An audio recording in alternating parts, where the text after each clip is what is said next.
Hello, are banks, credit card companies, and hospitals secretly sharing your personal information with third parties? In this eye-opening episode of Consumer Times, we expose how your most sensitive data is being traded for profit, leading to cyber fraud and endless spam calls. Discover the shocking truth about data sharing practices and learn what consumer protection laws we desperately need to safeguard your privacy rights.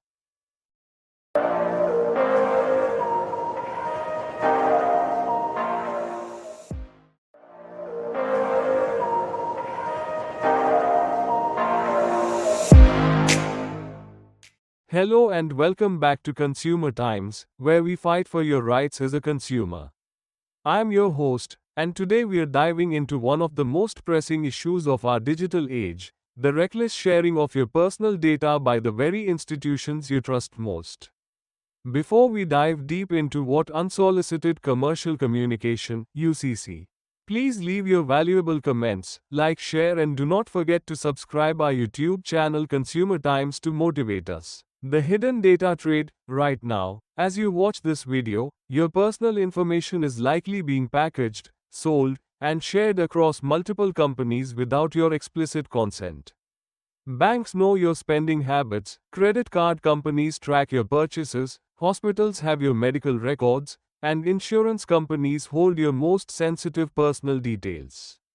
But here's the shocking part: they're not keeping this information to themselves. These institutions are actively sharing your data with third parties, both within the country and internationally, for what they call business promotion, debt recovery, and other purposes.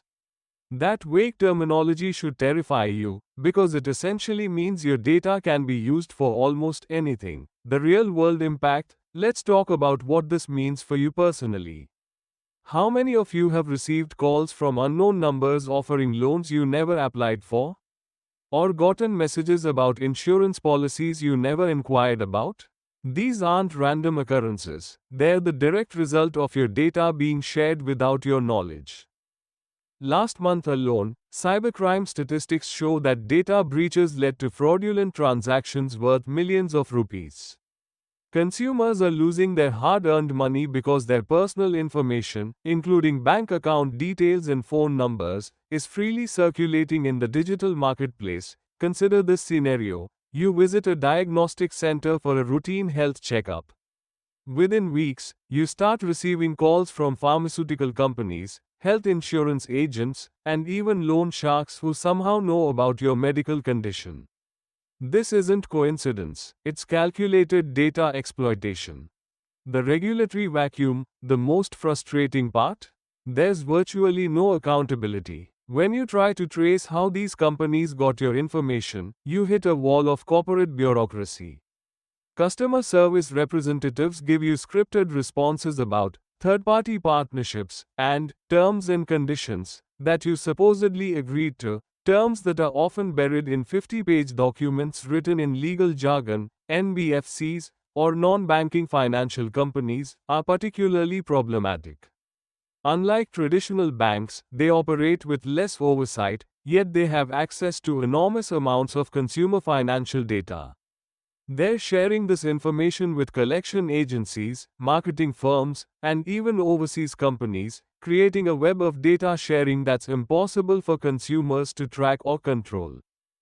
International data trafficking. What's even more alarming is that your data isn't just staying within national borders.